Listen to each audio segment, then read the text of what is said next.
Hi, I'm Pip Waller. This is Being Human.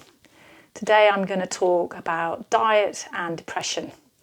And there are 4 areas to think about. One is we might well be eating food that is actually creates a low mood. In fact, we're quite commonly likely to do that when we're feeling low, because the sorts of foods we tend to crave are those foods that are called comfort foods, like refined carbohydrates and sugar, and alcohol, in fact, that actually create more depression. 2, we could be not eating enough of the right sorts of foods that we need to get the good nutrients to feed our brain and our body in such a way that our mood can be elevated. 3, we might have food intolerance, some things that other people might be able to eat without any problem, but for us are actually causing a kind of a toxicity or something in our body that's lowering things and that can have a huge effect on the mind. And finally, thinking about the health of our gut flora, the microbiome, because if that's in bad shape, it's very common to have a low mood or a depression or anxiety as a result. So, first of all, let's think about what we can, maybe we'll think first about what we can eat, what we could eat more of that could help our mood, because if your diet's really poor, then it's sometimes more useful to actually start introducing the foods that are good for you rather than cutting out the things that are bad for you, because it might be that pretty much everything you eat isn't good for you. So you need to get the vegetables in there, like a good array of lots of different colour. Eat the rainbow is a good way of thinking about it. Vegetables of all colour, especially every day try to eat greens. Green leafy vegetables, dark green leafy vegetables, really, really so beneficial for so many aspects of your body and especially good for your brain. You need to make sure that you've got enough protein, that you're eating enough protein. And that means if you eat fish, you could go particularly for oily fish, which is also going to be giving you, as well as protein, the lovely omega-3s that are food for your brain. If you're vegetarian, you need to make sure that you're really properly combining the amino acid protein containing foods in order to get a full spectrum. So there's a simple way of looking at that. That is that there are grains, nuts and seeds, and pulses. There are 3 categories. One category is grain, one category is nuts and seeds, one category is pulses.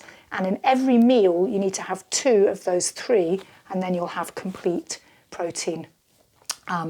So that's like hummus is a pulse, the chickpea, and a seed, which is sesame seeds, tahini. So that's an example, but you can work it out for yourself. And if you're a meat eater, make sure that you really only go for very, very good quality meat, organic and properly raised, because otherwise you're just eating a whole load of major suffering and also hormones and pesticides and all sorts of crap that, even though you might be getting the proteins from meat, you'll be poisoning yourself at the same time. And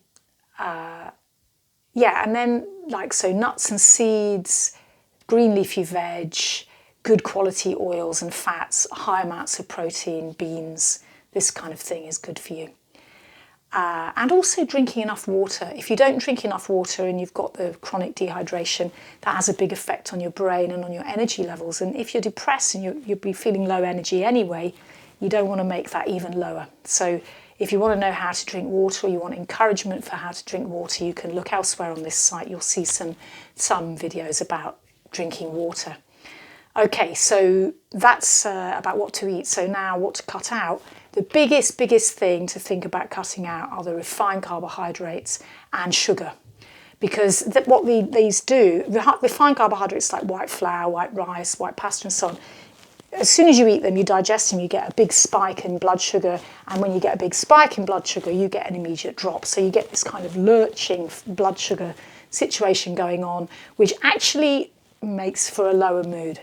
So although you might get this temporary feeling of, oh, it's giving me a lift, actually it's giving you a bigger drop afterwards. So if you can do whatever you can do to get yourself off those foods, do it. And if you want inspiration and you want to get really well informed about sugar, try watching this great film called That Sugar Film. It really explains it very well. That Sugar Film. You can find it on YouTube. Okay. I'm doing this very quickly. The other thing to avoid is alcohol. Alcohol, again, people think, oh, I like a drink, it makes me feel better, but actually it's very depressing. It's a depressant alcohol. It's going to be lowering you afterwards. Caffeine is kind of an interesting one because a little bit of caffeine can be helpful for low mood, but too much caffeine creates a stress and an anxiety feeling that can be worsening depression. So be very moderate with your caffeine. And also you have to work out whether you're a person that caffeine's helpful for or not. Some people can tolerate caffeine and it's actually even good for them, and other people it makes them a bit too sort of hyper and not good at all.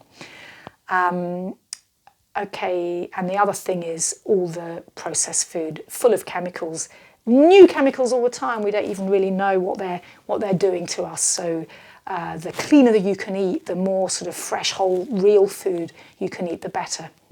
Obviously, that's not just for depression, that's for anything. Okay, so then feeding your gut flora, encouraging your microbiome.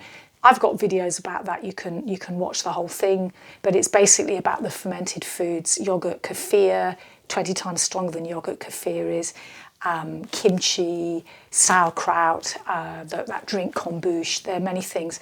And if you think your gut flora really is in bad shape, then I'd advise you take a supplement. If you're not sure what to take, you can message me and I'll tell you. I can't do any kind of advertising on here. I know some good companies that really good quality supplements you can get.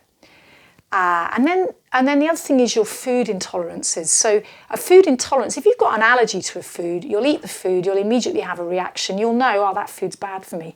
But a food intolerance, you can have some kind of low-level reaction to it. When you're having it all the time, you wouldn't even notice because you kind of get used to the crummy way you feel when you're eating it. And it can actually even take a couple of weeks to get really clear of that when you've been eating it a long time.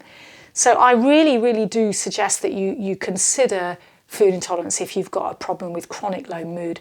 And a key one that has a lowering mood effect on many people is gluten, particularly the gluten that's found in wheat.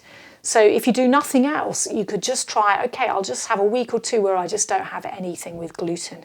Very interesting a change to your diet, and you might find that changes a lot of things in your body, gives you more energy, and also lifts your mood even just a little bit. Another key one is dairy products. A lot of people find that those cause allergens, but actually you can be intolerant to any food. And if you've got the poor microbiome and not enough gut flora, that and food intolerance goes hand in hand because of the leaky gut syndrome. Anyway, I think that's enough to be going on with. So thanks for listening. I'm Pip Waller.